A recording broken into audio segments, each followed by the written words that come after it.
कल एक और धमाका, और मैं यहाँ पे ये बताते हुए आप मुझे कंफर्म भी कर दीजिएगा, ये धमाका आखिरी नहीं है, अभी तो इश्क इम्तिहा और भी हैं हुआ। आप कैसे देख रहे हैं डॉक्टर साहब ये जो सूरत हाल है? हमने आवाम की राय भी सुनाई। अलसुब इमरान साहब, आपने 2-3 चीजें खुद ही एक्सप्लेन कर दी है। पहली बात तो ये कि ये जो धमाका है बिल्कुल आखिरी नहीं है, इसलिए कि केयर टेकर में ज्यादा सख्त स्टेप लिए जाते हैं। ये हमेशा से प्रैक्टिस रही है जी। आप देखिए 1993 से शुरू करें, अगर मोइन कुरैशी साहब थे, उसके बाद बैराज खालिद साहब का एक दौर था निगरान हुकूमत का केयर टेकर का, गुलाम मुस्तफा जतोई साहब थे, और जितने भी केयर टेकर आए हैं, केयर टेकर में जो स्टेप लिए जाते हैं इकोनॉमी से रिलेटेड, वो ज्यादा हार्ड होते हैं, वो ज्यादा हार्ड स्टेप होते हैं।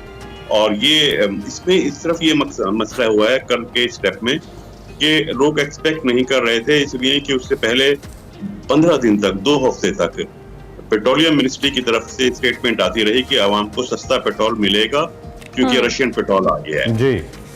वो एक मुसलसल स्टेटमेंट आ रही थी। उस स्टेटमेंट की वजह से जो लोग हर्ट हुए हैं, हर्ट ठीक है, IMF से एग्रीमेंट होने के बाद लोगों की एक्सपेक्टेशन जो थी वो यही थी कि हालात अच्छे नहीं होंगे, लेकिन ये स्टेटमेंट के रशियन पेट्रोल आ गया है, पेट्रोल सस्ता हो जाएगा, वो एक इतनी इरेशनल और उसकी मिस कैलकुलेशन थी कि उसके बाद लोगों की एक्सपेक्टेशन थी कि शायद रिलीफ दिया जाएगा पेट्रोल प्राइस। तो डॉक्टर साहब वो किधर गया तेल, रशियन तेल? ये तो शहबाज शरीफ साहब प्राइम मिनिस्टर भी आके उन्होंने कहा कि इस वक्त जब मैं आपसे बात कर रहा हूं तो मैं आपको ये खुशखबरी देना चाहता हूं कि वो जो पहले ही हमारी शिपमेंट है वो आ गई है। वो किधर गया तेल जी रशियन? कल कुछ लोग तो सोशल मीडिया पे कह रहे थे कि वो आवाम के बढ़ते जख्मों और उनसे पड़ने वाली नीलों पे मालिश के लिए इस्तेमाल होगा, छिड़कने के लिए इस्तेमाल होगा। किधर गया वो?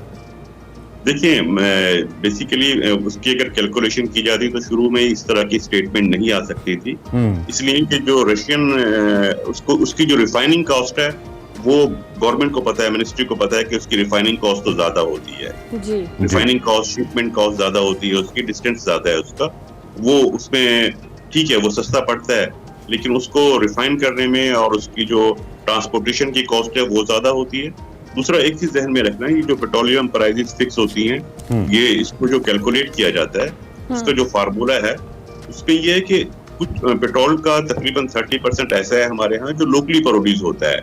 हम लोकली भी एक्सप्लोर करते हैं, थोड़ा बहुत पेट्रोल निकलता है सिंध से, बलूचिस्तान से, वो जाहिर है वो प्राइस बहुत कम पड़ती है, वो तो आपको फ्री पड़ रहा होता है ना, वो आपके अपने इंडिजिनस प्रोडक्ट है। लेकिन जब जो प्राइस का फार्मूला है उसमें ये होता है कि जो आप इंपोर्ट कर रहे हैं, जो लोकल है, उसकी फिर आप वेटेड एवरेज लेते हैं, उसका आप एवरेज निकालते हैं कि एवरेज प्राइस क्या बन रही है। तो ये जो रशियन पेट्रोल है वो ऐसा थोड़ी होगा कि सिलेक्टेड लोगों को रशियन पेट्रोल सस्ता दे दिया जाएगा, बाकी लोगों को महंगा दिया जाएगा, ऐसा नहीं होता। ठीक है, पेट्रोल है, उसकी एवरेज निकाली जाती है, और अगर आप एवरेज कैलकुलेट करते हैं तो वो कम प्राइस नहीं पड़ रही थी, क्योंकि फिर भी आप जो मेजर पार्ट है वो इंपोर्ट ही कर रहे थे। यानी बोलने से पहले, अनाउंसमेंट से पहले इन सारी सब बाग दिखाए गए, और फिर इसीलिए अब शायद क्रिटिसिज्म भी कल हम सोशल मीडिया पे बहुत ज्यादा देख रहे थे। अच्छा जी डॉक्टर साहब, आप कुछ कह रहे हैं, ऐड कर लें प्लीज।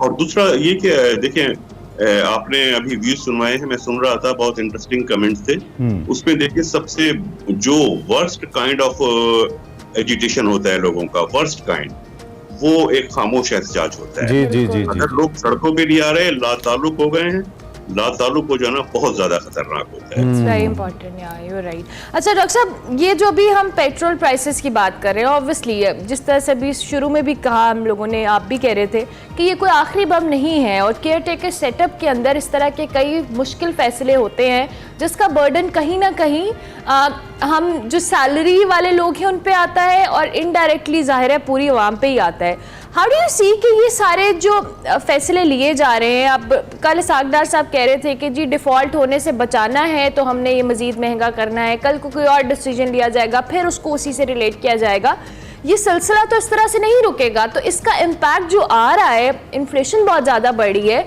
इसको कोई कंट्रोल करने के लिए कोई मैकेनिज्म, कोई स्ट्रैटेजी तो हुकूमत के पास होनी चाहिए, चाहे वो केयर टेकर सेटअप में भी आ रहे हैं।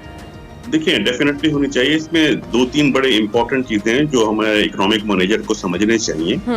अभी बात यह कि अभी एक चीज और एक्सपेक्ट कर रहे हैं कि अभी मॉनेटरी पॉलिसी में इंटरेस्ट रेट नहीं बढ़ाया गया, लेकिन जो टी बिल्स के रेट्स हैं वो बता रहे हैं, जो डायरेक्शन है उससे पता लग रहा है, और महंगाई से पता लग रहा है ये बिल्कुल एक माह बाद जो अब दोबारा पॉलिसी आएगी, उस पॉलिसी में इंटरेस्ट रेट भी बढ़ाया जा 22% से भी ज्यादा डॉक्टर साहब? जी जी, क्योंकि उसका एक फार्मूला है ट्रेजरी बिल्स का, जो ओपन मार्केट का रेट है उसमें 1.5, ये हमने बहुत पहले IMF से साइन किया था, उसको उसके हिसाब से एडजस्ट करना होता है। वो 22% यकीनन बढ़ेगा।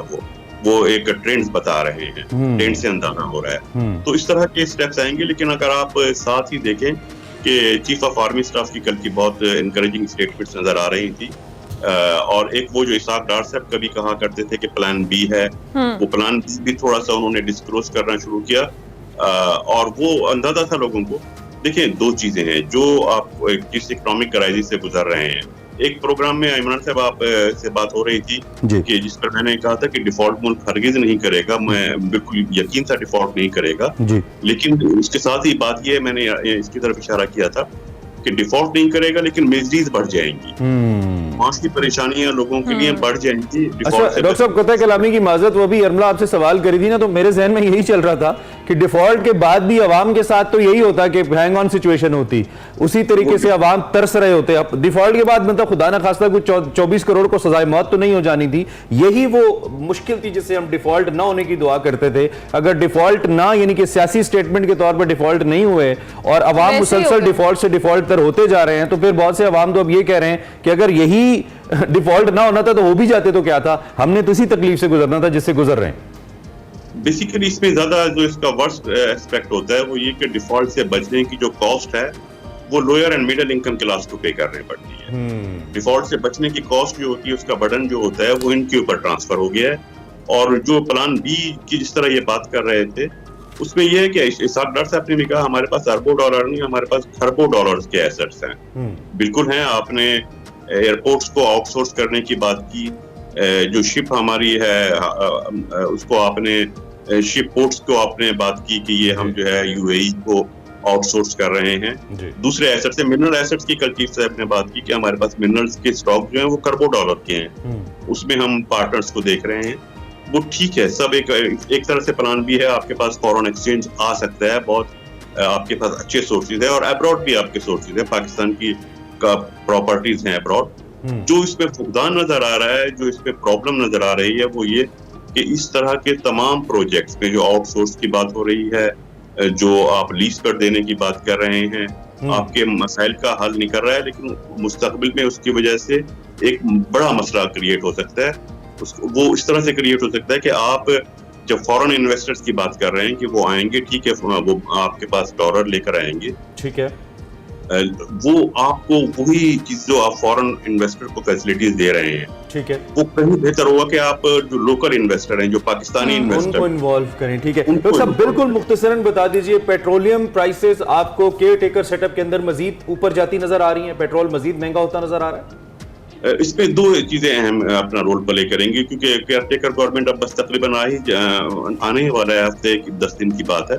तो उसमें इस दौरान आपको एक बहुत इंपॉर्टेंट चीज ये है कि ग्लोबल प्राइसेस किस तरफ जा रही है। ठीक है, ठीक है, ठीक है, बिल्कुल ठीक है डॉक्टर साहब, थैंक यू वेरी मच। आपने हमें अलग सुबह ज्वाइन किया। डॉक्टर अयूब हमें अपने तजर्बे की रोशनी में इकोनॉमी की ताज़ा तरीन पिक्चर हमारे सामने रख रहे थे, और जैसा डॉक्टर साहब ने कहा कि पॉलिसी में मजीद इजाफा हो सकता है, पॉलिसी रेट में 22% से भी ऊपर, तो तैयार रहना होगा।